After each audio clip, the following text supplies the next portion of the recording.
Welcome back to the Red Dice Diaries. I'm John, and for this episode, I'm going to be answering some of the voicemails I've received.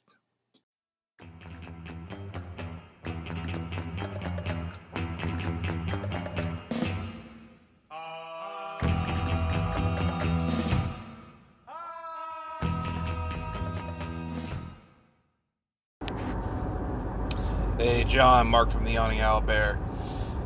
Boy, you want to talk about firsts. I've got two. My first character death, and my first hard-learned lesson on how magic items work, and who should mess with those. My first death, I started playing back in 2013 for tabletop with Pathfinder. Yes, 3rd edition in general was my first edition. And my first character was a level 7 fighter dwarf who I named Krieger. And first encounter was with a troll. And this happened to be my first and last encounter, as, to put it bluntly, I got cocky. Continuing part 2. And by cocky, I decided, for some strange reason, to make groin shots with my axe. And nobody bothered to tell me that a troll obviously has regenerative properties, and this was before I even knew better. Long story short, the very first 2 claws that hit me, I got rent apart for about, let's say, it was 60 points of damage, and that was that.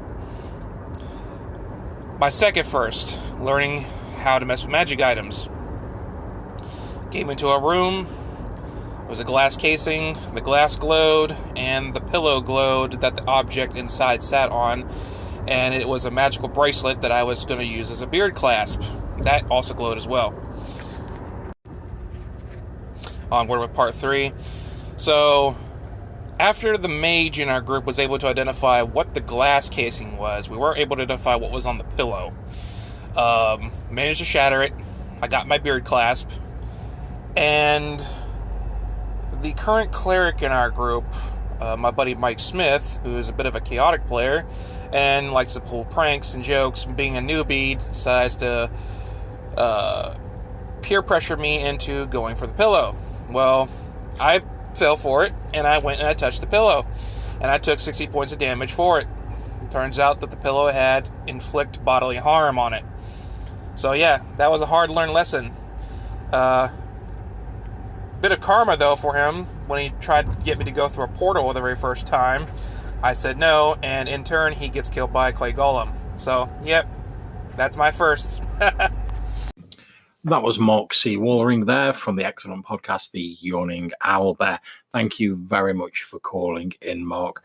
Yeah, I still remember when it comes to trolls, the first time way back in the almost prehistoric mists of time when I was first playing D&D with some friends from school, and that first time when you thought you'd taken a troll down and sort of left it alone and didn't know you had to drench it in acid or burn the body or whatever, and a few moments later you heard it rising up again and you had to kick its ass all over again, or, as was the likely case, get your own ass kicked by the resurrected troll.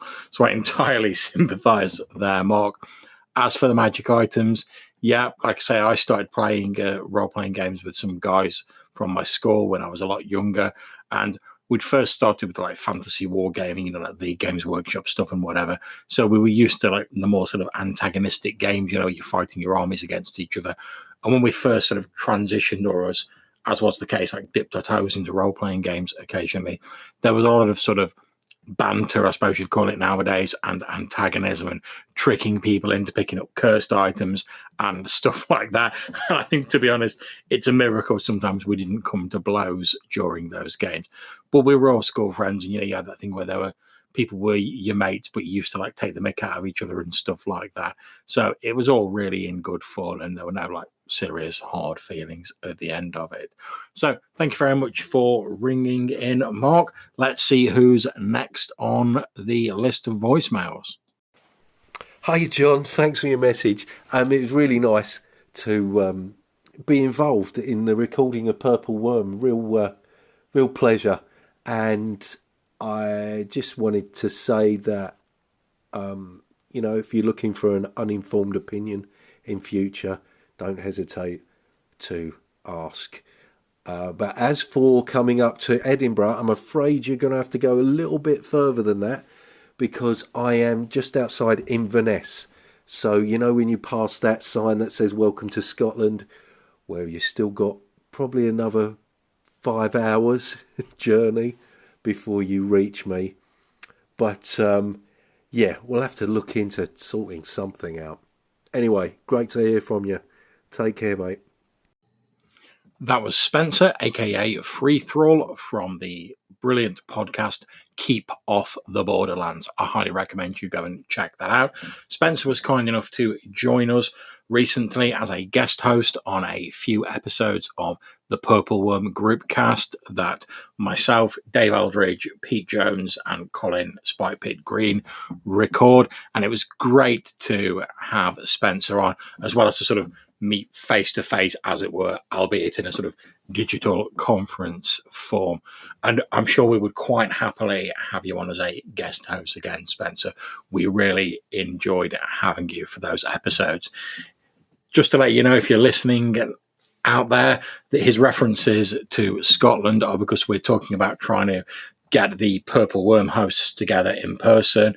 And with Spencer sort of running a B&B in Scotland, we suggested that perhaps maybe as a bit of a Purple Worm road trip, we could actually go up there and stay at the B&B, because it'd be nice to see everyone in person.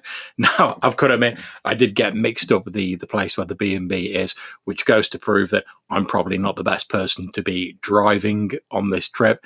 And as I've said, my sense of direction is dank in the extreme. So thank you very much for correcting me there, Spencer. And as for that sign that says "Welcome to Scotland," I've passed it a few times, but in my mind what it always says is, welcome to Scotland. You can camp anywhere you want as long as you are not being an arsehole. There are no dank laws like in England to stop you from doing that or to force you to pay exorbitant amounts to stay at an official campsite. Well, at least that's what the sign turns into in my mind. Thanks again, Spencer. Look forward to talking to you soon. Hey, John, it's Rob from Down in a Heap. I'm afraid I don't have nearly as interesting a story as you do about my first dice set, but I can trace it back, and like so many, it came in a box set. Mine came in the Moldvay basic D&D box set that I received as a Christmas present in 1981, and it was the type that you had to color in. So mine was pretty much a brown set with a baby blue 20-sider that I colored in with a red crayon. I also had a bunch of D6s from old Avalon Hill games, especially War at Sea. I've only got the 12-sider left because that's the one that never got rolled. All the other ones either disappeared under a couch or basically dissolved because the dice quality on them was so bad. They just turned into little balls and stuff. But good episode. Thanks. Bye. Rob C. from Down in a Heap there. Thanks very much, Rob. And I don't know what you're trying to say about not having as good a story about your first dice. I think the idea of still having one of these old dice, albeit the one that was never rolled, is a great story. And I've often heard about these like old dice which exploded or wore away or just crumbled to dust, like they were someone who'd been exposed to the Ark of the Covenant in an Indiana Jones film, but I never really experienced them directly. I sort of got into like needing dice a little bit later. But I think it's really cool you've still managed to keep hold of one of those. And it was nice to hear you mention the bane, or the nemesis rather, of dice everywhere, up and down the land, the width and breadth of it and beyond. The sofa. We all know it, that monster that waits until you least expect it and then snaffles all your dice, and you have to go venturing after them with a 10-foot pole, a rope, a grappling hook, a stout lantern, and a team of NPCs behind you to recover them. So thank you very much for your call in, Rob. And I think we've got Ivy on next, the Happy Whisk. Or is it the Grumpy Spatula? Who knows? Happy belated birthday to you. And as far as my first dice, I actually got first dice. I don't game. I really don't. But I do have pink frosted dice because I was going through a pink phase and we were at a local gaming shop. So Tim bought me my first set and my only set of pink frosted dice because I wanted to photograph them. So I did. And that's how I use them. And now he has them. That's my first dice story. Happy birthday, Whisk Out. Thanks for the call in, Ivy. It's always great to hear from you. And I'm glad that even if you said you don't game, that your significant other, Tim, has managed to spread the love of dice to you. And as for a pink frosted set, I mean, I've mainly gone for sort of two colour themes with my dice. I've got my much beloved red dice. And I've also, since starting to run the Midlands, I've really got into like the whole like toxic green or dark green sort of colour scheme. And one of my favourite sets at the minute is a sort of multicoloured dark crimson and dark green set that I'm really loving. But I tend to pull out the like extremely fluorescent toxic green ones whenever I'm running the Midlands because it fits in with that whole sort of radioactive gloomium style vibe that's going on in the setting. But thank you very much for the call, Ivy. I'm glad you got a set of dice, and who knows, maybe Tim will get you into some gaming in the future. Or if you want to do some gaming online, I'm sure there will be no shortage of people happy to have you in a group. Thank you very much. Take care, and I'll speak to you soon. And I know that Ivy has a blog, a podcast, and I think a YouTube channel that deal extensively with one of her passions, which is food, cooking, and preparation. So if you're into your food like me, then I suggest you search for the Happy Whisk on Google, give it a whirl, see what you think. Okay, so let's see who's next on the list of voicemails. Hi John, Goblin's Henchman here. Just a quick voice message about your recent episode on First Dice. So this voice message is entitled Red Dice Diaries. So I must have had a knockabout set of dice because I remember playing a reasonable amount, but one day at school I went past a room and this kid had this velvet dice bag which I'd never seen, black velvet dice bag which I'd never seen before, and from this dice bag he produced a set of polyhedral dice which were gem green crystal kind of see-through dice, and when my little eyes latched onto them, I knew I must have some. I mean, they might as well have been actual emeralds at that stage. Anyway, so I went to the local Big Smoke, which was not a very big smoke, but back then it was, and got myself a set of those. Now I moved around a bit and I've kept all my D&D stuff, but I don't know where those dice are. I must have put them somewhere extra special, so hopefully they'll surface one day. Okay, cheers fella, thanks for the podcasting work you do. Bye. So that's Goblin's Henchman, or Mr. Henchman, as we've taken to calling him on the Purple Worm. If you don't know Goblin's Henchman, check out his podcast and also his excellent blog, where he's put up a number of hex flowers, an intriguing way of doing random tables with a sort of memory, locational feel to them. I've just used one of those in my recent Midlands session, and although I wasn't 100% slick with it, I thought it was a really cool idea, and I'm looking forward to maybe making some myself and using them in future. Great story there, Goblin's Henchman. And as you'll have just heard me saying when I was talking about my two sort of colour schemes of dice, I am also a massive fan of the green dice, particularly those like slightly metallic green ones or those gem sort of emerald looking ones. I mean, I don't know what it is about dice where they have almost this sort of like magical air to them. Perhaps it's the fact that we instinctively link them with games of chance, with fate, with luck. Who knows? But I do know that even sort of cold-hearted, deadened-souled people like myself, we can have our eyes light up, and it's like we're 12 again when we see a beautiful set of dice. So thank you for bringing that valuable point up, and thank you very much for your message. Take care. Hey up, John. Shandy Andy here. Just replying to your podcast about your first set of dice. I have my first set of dice here, but before I just mention them, I'd like to put a disclaimer in and say, despite role-playing since 1981, I have never bought a die or never bought a set of dice until a couple of years ago. And the reason for that is I acquired them all via box sets, as you did back in those days, I guess, or certainly a lot of us did. So anyway, my first set of dice that I can remember owning and using were from the Mulvey D&D box set. And I have them here. I've dug them out. They are a pretty grim brown colour with the numbers uncoloured, other than where I've coloured them in felt tip pen, because that's what we did back in those days. I'm missing the D4 by the look of it and the D12. No idea what happened to them. Lost along the way. That's Shandy Andy there. Thank you very much for your message, Andy. And I think you're absolutely right. Yeah, before polyhedrals became commonplace, we did used to get them mainly in box sets. I mean, after the first set of dice that I went out specifically and bought, as I talked about in my sort of first dice episode, after that, my parents, realizing that I like Dungeons and Dragons, bought me like quite a few of the sort of like boxed game sets that they did, sort of in the 90s and sort of onwards. And all of those came with polyhedral sets of dice in. So for the next 2 or 3 years, aside from that first set, I never really bought any either.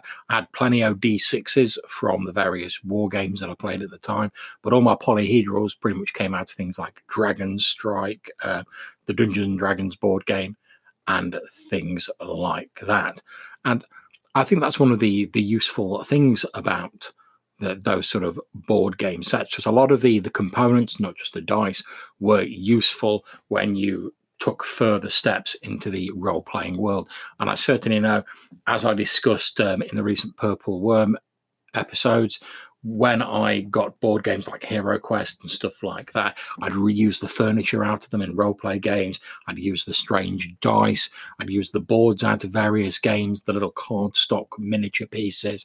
And it was great because obviously I didn't have a great deal of money at the time, being just a youngster. So getting these like presents, I think that's why my parents kept getting them for me, because they knew the amount of enjoyment I got out of them. And also the fact that I'd keep on using them year after year, even though they didn't really understand that I was using them for different things and for different RPGs. As far as they were concerned, I was using the gift they've bought, and they were really happy with that. And obviously I was happy because I had more stuff to do role play with. So absolutely bang on. And it's one of the great things about box sets, getting new sets of dice in there. But I think perhaps we've got a little bit more. Maybe Andy's got some more to say for himself. So what else is on your mind, Andy? Hey up, John. Shandy Andy here. Thieves. Very interesting podcast that was. Really enjoyed it. I'm going to be on the other side and say I like Thieves, and I think that they're very poorly played if people just go around stealing things all the time. It's just a lack of imagination, to be honest. First of all, take from the early editions.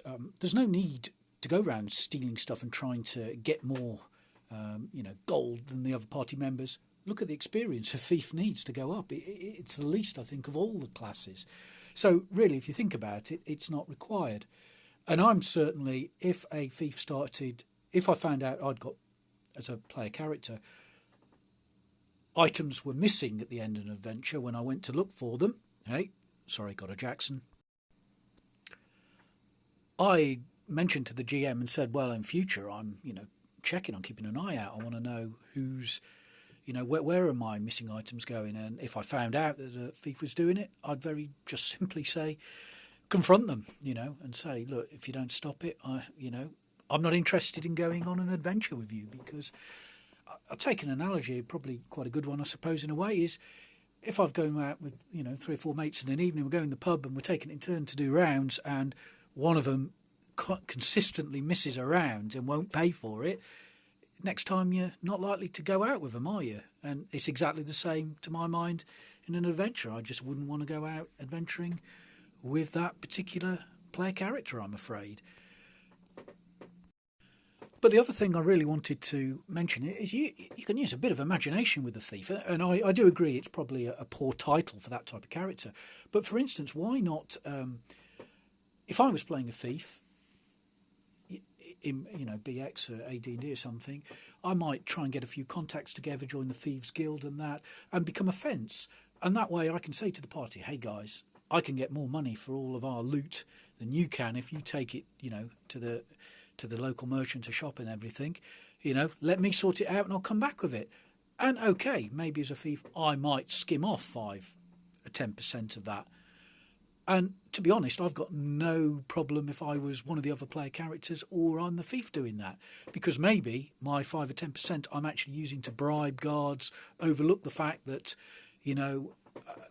I'm now becoming known as somebody who perhaps is a character of dubious morals. Maybe I've got to pay my fence. There's all sorts of things that I think you can build around that if you want to and make it interesting. The other one is whenever I've played a thief, I'll do a lot of appraising. Any GM worth his salt would allow a thief-type character to be more accurate than the others at that type of thing, just like a fighter is better at hitting things and killing them. That's part of what a thief is, to my mind. But the other thing I'd say about the Black Hat, I play a thief in that, Arvige. And I took that a bit more. He's into trying to pick up gossip and that. And he actually goes into taverns and gets employed as a barmaid, even though he's a male character. He has a disguise and disguises himself as a barmaid because he wants to hear rumours that he wouldn't hear as a male adventuring character. So there's little things like that I think you can do and include as a thief. That was Shandy Andy there in response to my recent discussion about thieves in D&D style games and my issues with them. And I think you make some very good points there, Andy. I think my issue with thieves can really be split down into 2 distinct points. The first one is that I don't think the mechanics are particularly brilliant when it comes to BX. I don't like the whole grafted on percentage system that appears to have no relation to how the rest of the rules work. That's one of the reasons I quite like Thieves in the Black Hack, because they don't have a whole extra subsystem bolted onto them. They just get advantage to their dex rolls and whatnot whenever they're doing thiefy sort of stuff. And that I find that works really well for me. So that's my first issue, the mechanics in BX and stuff like that. However, my second point is, I absolutely agree with you. My second point is that people just don't really tend to play thieves very well, and they tend to just get wrapped up in that whole notion of they're a thief, they better start nicking things, and often they don't really think about who they're nicking things from and the detrimental effect on party trust and cohesion that can have in their sessions. Now, I've seen people play thieves very skillfully. There's a couple of people who play them great in Dave Aldridge's Black Hack game. Off the top of my head, I think of Jason's Thief and Spike Pitt's Thief Stilton, both of which are very different characters. Stilton is like a sort of failed actor, and he's more of a sort of a roguey type, whereas Jason's character seems a bit more like the traditional thief.